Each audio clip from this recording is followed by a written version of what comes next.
Welcome to part 4. That's the last part of the subject power balance here in Korea. And today we will see a little bit more examples of how it affects the working environment. Basically, we will see 3 different types of potential relationships, but of course there are much more. This is just to give you a taste of what it looks like. So let's talk about a manager and employee.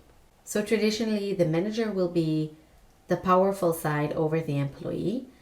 And this is when you will see that when the manager asks something, it will be done without any questions, with no objections. It will just be done as is. Even if it might not make sense to the employee probably will not say, no, I will not do it, or the employee probably will not raise any objections to do it. So this will be the side of the rights of the manager or the benefits of the manager. But the manager also have responsibilities to the employees. He's responsible to not only make sure that the employees are performing well and doing well in the workplace, but he's also responsible for the employees' personal life and to see that they have no problems, or if they have problems, how can he help and solve those problems. And this is also part of the manager responsibility.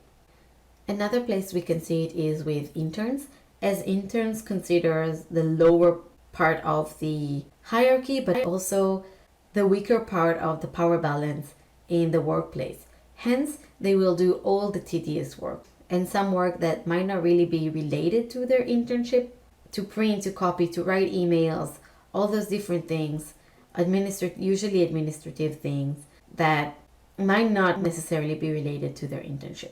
Another type that we can see, which we discussed a little bit earlier, is when companies making contract. So usually the stronger company is better stationed. And again, if you remember, we said sometimes both sides think that they are the stronger side. In that case, there will be a lot of collusions. Another point is when we have a very clear power balance, the contract will be easier to make and the condition might be favorable to the more powerful side. However, when this gap, when the cup and nut is not so clearly defined, then the contract will not be as easy to make and conditions will not be as favorable to specific side. So in that case, it will take much more time to make, much more efforts, and probably spending much more money. So this is another example when power balance come into play. And of course, as we discussed, when you have more power, you can make more demands or ask for more things while receiving services, mainly when dealing with suppliers. Let's take a look at the government side, government and company side. So it's interesting to see that even with the government, when we're talking about Korean conglomerates such as Samsung or LG or Hyundai and Kia, those kind of conglomerates, many of the times they will actually be the stronger side when coming to negotiate with the government. Even if it's slightly stronger side, they will still be a little bit stronger. And that is due to their size and importance in Korean economy.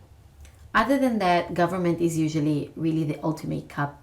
And when it comes to relationship with the governments, usually the government will be the one to determine the different factors.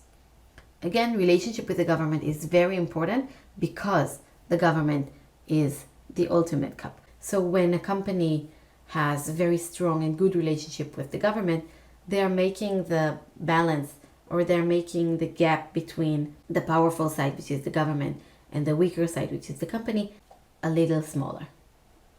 So those were a couple of examples for you to understand how this kind of kapul and power of balance is used and how it affects the working environment, whether it's within the company, between companies, or even with the government.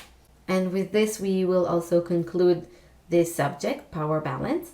And as always, I've prepared for you a quick quiz to enjoy. So go ahead and do that now. And I will see you in our next subject.